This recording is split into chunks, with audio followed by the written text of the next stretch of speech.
Welcome to our program this evening. This is a recital of gratitude for KUUF members, and thanks for all their support during the pandemic and for their flexibility for all of the changes that we've made and have to have made during this very, very interesting time that we've been in. This recital was something that I was hoping to do last year, but we really didn't have the technology to be able to video record and sound record and have the quality be to where it is today. You've probably noticed when you watch the live stream services that we have that we've slowly built up the technology that we've used over the course of the last few months and really try to integrate it as seamlessly as we can into our services. One of the great benefits is as we get better equipment, we have the ability to do things like this. And I hope in the future, in the near future, or at least next year, that we have other programs like this where other artists are able to come in here and perform on their respective instrument and share their gift with all of you. And that's really what this is about. You've given me a gift by hiring me and by welcoming me, and I'm glad to give this gift back, this gift of music, to all of you that are watching today. Our first piece in the program is a piece by Claude Debussy. It's the first movement of a larger piece called The Children's Corner. This one is called Dr. Gratis ad Parnassum. Some of the pieces in this were pieces that they're sort of satirical pieces, and some of them he did for the entertainment of his children. This one, he sort of built it off as it's an exercise, but it really doesn't sound like one. It feels like one, I can tell you that much, but it doesn't sound like one. So this is Dr. Gratis ad Parnassum. Please enjoy.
I have to remember to tell myself to breathe while I'm playing.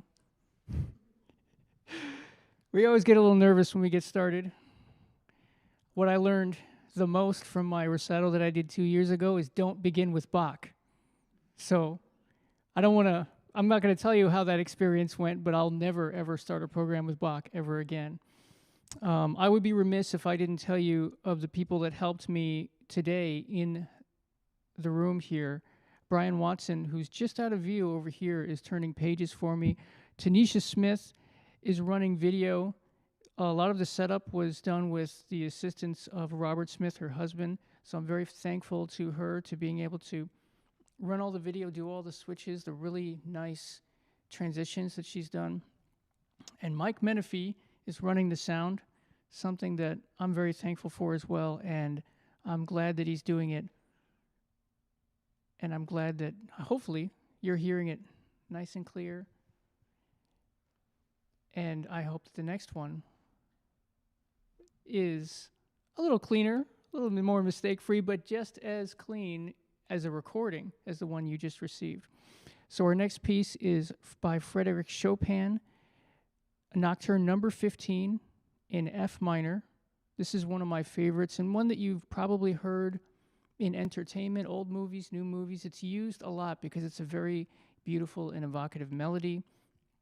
It has a lot of sort of mood changes. It's very ominous at times, but it's just a very beautiful piece, and I'm glad to be able to share it with you. So this one is Nocturne number 15 in F minor by Frédéric Chopin.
Thank you. Now we had me and the crew here had discussed whether or not we would have any applause in between the songs, and I said yes, and it was very quiet after the first piece. Now, to be fair, it didn't deserve it. So definitely feel better now that I've gotten this second piece through this second piece, and I've learned to breathe a little better. Um, some plans that we might do for this program in the future is to take smaller pieces and maybe put them up on the YouTube channel as individual pieces. Really, we just want to be able to share this as many different ways that we can. So I'm hope that you enjoyed that one. I definitely did, and we'll be moving on to our next piece, which is by Johann Sebastian Bach. Now, this one was one that I played unsuccessfully when I was 11, 12 years old. Thought I knew how to play Bach, found out years later that I didn't. Sometimes the more you progress as a musician, the more you realize that you have so much more to learn. It can be demoralizing at times because you've put in a lot of work, you feel like you're a better piano player, and then when you revisit something from your past that you remember playing really well and you start to work on, you're like, I didn't know how to do this. I was playing half of these notes wrong. Did I really think that I was a piano player? And these thoughts come into your mind as you get older, and really you just try to appreciate those arrogant moments of youth where you really saw yourself as the greatest pianist in your school or your county or wherever you were, when in reality I had just as much to learn then. I feel like I have even more to learn now. Growing up can be very humbling in a lot of ways, but especially as a musician. So this one, Bach, something that I promised that I would never play again in a recital because of how much I struggled 2 years ago. Bach finds a way. He snuck in here, and now our third selection is Prelude Number 6 in D minor from the Well-Tempered Clavier, Prelude Number 6 by Johann Sebastian Bach.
Thank you. Any Bach that you can walk away from is a good Bach.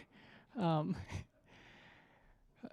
our next piece is a departure from the other classical pieces that I've played. I did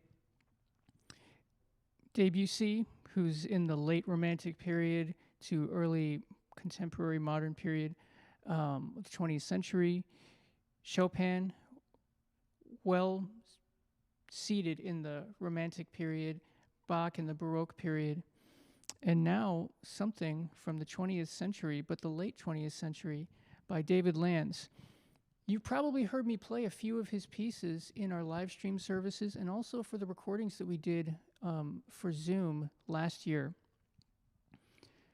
I used to play them right close to when I started playing the piano. Once I learned what the notes are and how to play with two hands, it was something that was put in front of me.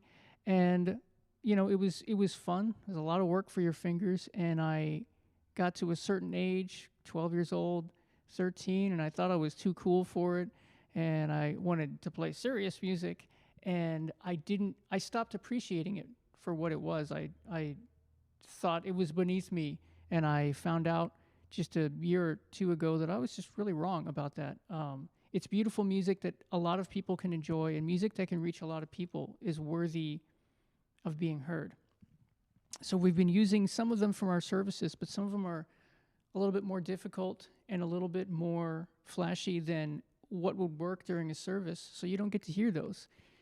Tonight we are going to get to hear one of them that I played so long ago. I mean, 1996 or something, I don't know. It was a long time ago that I was playing this piece, and I hadn't looked at it, I hadn't tried it, I hadn't learned it in so long that it was very interesting going back to it and revisiting that part of my childhood as a musician. And this piece, Vesuvius by David Lanz, is our next piece, and I hope you enjoy it.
Thank you. Now, while I catch my breath, take a couple of deep breaths and try to get the feeling back into my fingers.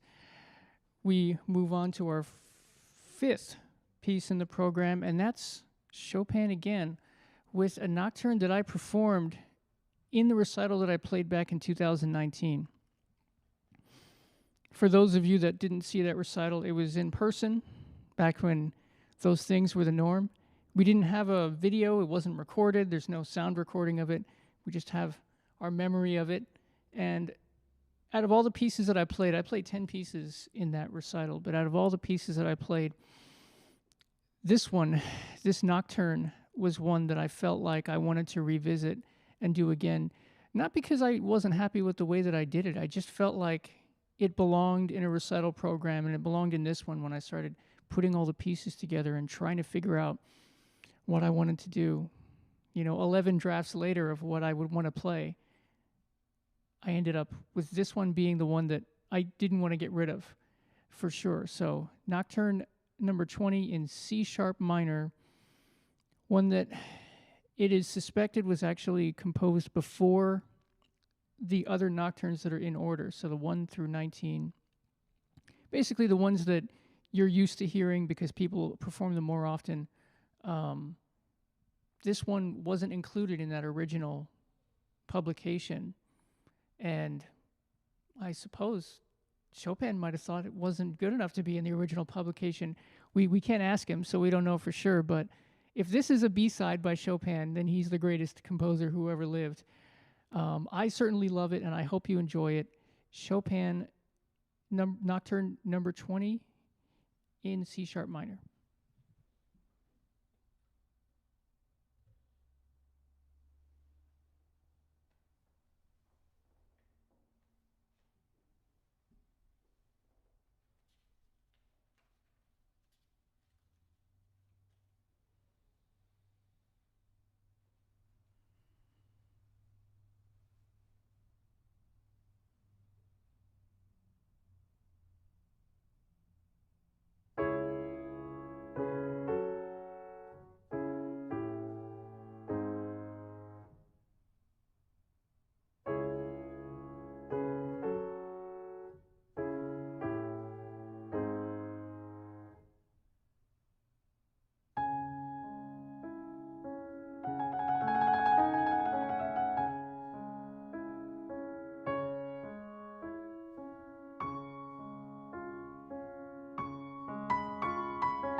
And so we come to our sixth and penultimate piece in the program. And while I speak, I'm just going to adjust a couple of things over here because I hear a strange vibration. So don't mind me if I suddenly disappear. I'll be back. The Intermezzi Opus 117 by Johannes Brahms. Brahms is one of those composers that I'm not as familiar with. I haven't played much of his repertoire. This is one that I worked on in college. I don't remember when I started this one the first time, but I believe I was playing it around 2008, and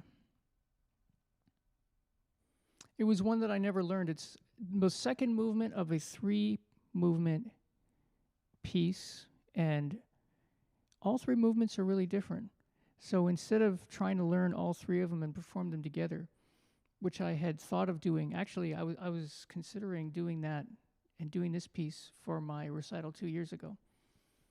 But when I started to learn the 3 movements, I realized that they're so different that I couldn't find the common thread. Maybe I got to work on my music theory, but I couldn't find the common thread between all 3 of them. And they really do stand alone very well. So I chose the one that was, at the time, earlier this year, the most interesting to me, sort of musically and intellectually. The first piece is very slow and very pretty. This piece has a certain darkness to it, but it also has sections of it feels like love to me in the second section of this piece, of this movement, and it does come back to it a little bit, but it ends in a minor key. It's a very interesting one for me, and one that I'm still trying to discover as I learn it. But this is Brahms' Intermezzi Opus 117, Movement 2.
And now we come to the end of our program, and I'd like to say a few things before we get to our final piece.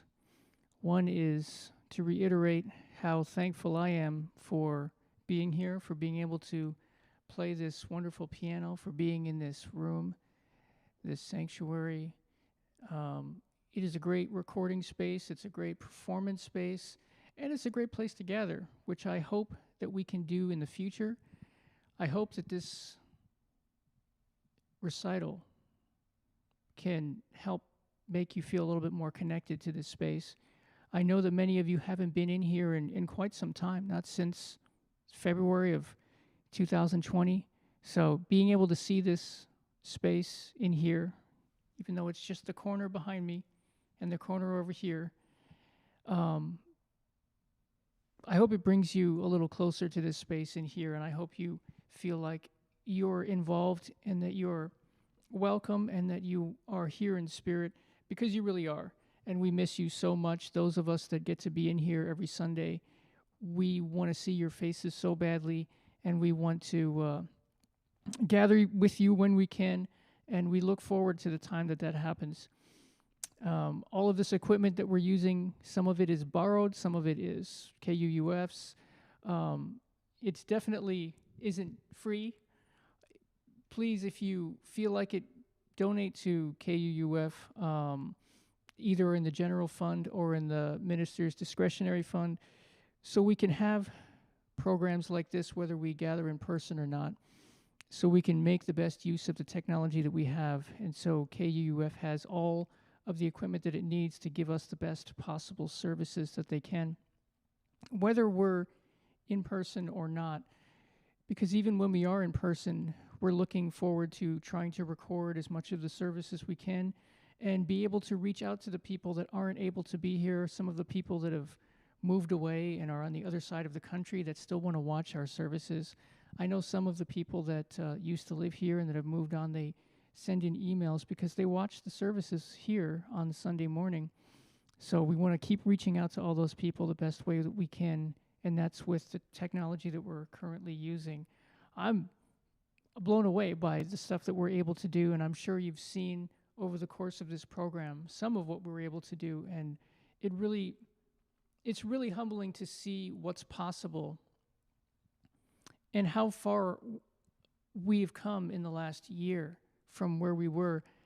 We had the tools in front of us and we used them really well, but just to think of how we're progressing I'm really proud of everything that everyone has done to give us the best services possible and to use the space in the best way possible. I'm so happy to be here.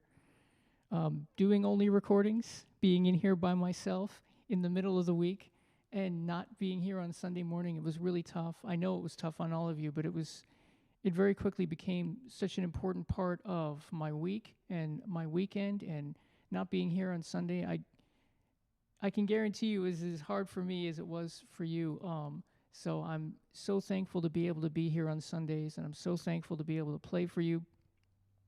And I know that you're watching, and I know that you're listening, and I am really thankful for that. So now as we move to our final piece, to my favorite composer, although Chopin's really catching up, but Claude Debussy is one that I fell in love with instantly. It was love at first sight read when I couldn't play his arabesque and thought that I was doing it really well. I said, this is the greatest ever. I never stopped loving Debussy's music. And I'm going to play something that I've never performed before, a piece that I might have overlooked because it wasn't as grandiose or it wasn't as easy. It was in this magical middle zone where it was difficult to learn, but not massively impressive. So I cared about that stuff a lot when I was a teenager, how impressive something sounded. Yeah, I learned a lot since then, I hope. And this piece by Debussy is called Ballade, and that's the one we're going to play for our last piece in the program. I hope you enjoy it.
Thank you. Normally I would get up, but that would ruin the shot, so I have to stay right here. I want to thank everyone who watched today.